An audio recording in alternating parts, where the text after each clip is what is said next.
Now, what is this star that's in the background? What is that? This helps us to prove and understand which letter forms each sephira based on the astrological qualities. Same with this, okay? These 3 squares and these 4 triangles help us to determine which of these 6 letters above and which of these 6 letters below correlate with which of these 7 energy channels. And these 4 triangles represent the elemental qualities of the zodiac. So you can look up the elemental qualities of the zodiac. If you go back to the signs of the zodiac, you'll know that Aries is a fire sign, Leo is a fire sign, and Zion is a fire sign. That creates a triangle. Same with all the other letters. Each of them are one of the 4 elements, and that is represented by these 4 triangles. The red triangle are the fire signs. The orange triangle are the earth signs.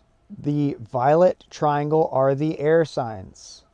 The green triangle are the water signs. And that creates this 12-pointed star. You have 4 triangles, and each triangle has 3 sides. 4 times 3 is 12, okay? Now, these squares represent the modalities of each of the letters. You have 3 modalities. The white square are the cardinal signs. The yellow square are the fixed signs. The blue square are the mutable signs. And those are the 3 modalities. There are 3 modalities and 4 signs in each modality. 3 times 4 is 12. So these elemental triangles help us to correlate between what letters have what astrological qualities. For instance, Tzadi is a cardinal sign that is also a water sign. See that? Ayin is an air sign that is also a mutable sign. Vav, the lion, is a fixed sign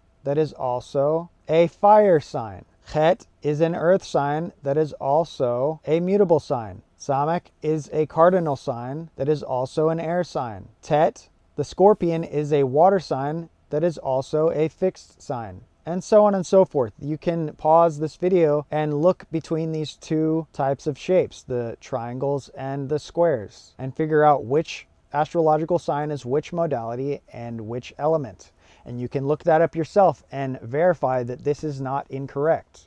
Now, if you notice, 3 plus 4, there are 3 squares and 4 triangles. 3 plus 4 is 7. And this is what it looks like when they're all put together. So when you mix these 4 triangles and these 3 squares, you have 7 shapes. So these 7 shapes have been colored according to the 7 colors of the energy channels. White are the cardinal, blue are the mutable, yellow are the fixed, red are the fire, orange are the earth, violet are the air, and green are the water. And the colors of these elemental qualities of the zodiac, of these triangles, have been colored according to how the tree of life correlates those elemental qualities of the forces of nature with the energy channels. Because remember, the forces of nature on the roots of the tree of life are air, violet color, water, green color, red,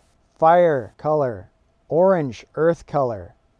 And then you have joy, which isn't an elemental force of nature. It's a certain emotional quality of your earthly life, represented in laughter, which is an actual tangible physical action that you can engage in.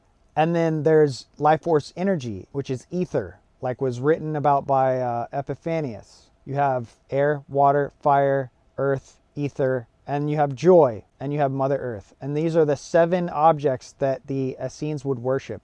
Okay, then you have the branches of the tree of life. Now these are the Amesha Spentas of the Zoroastrian tradition, which is what the Zoroastrians actually worship. And there's 7 Amesha Spentas. Now these Amesha Spentas relate directly to the branches of the tree of life. And they would worship outdoors. And they would correlate these Amesha Spentas to the forces of nature.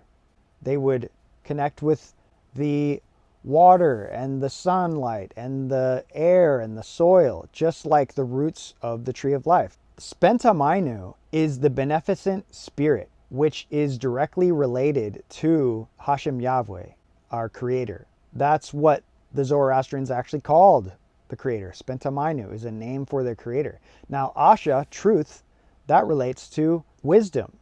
Vohumana, good thought, good purpose, that relates to holy work.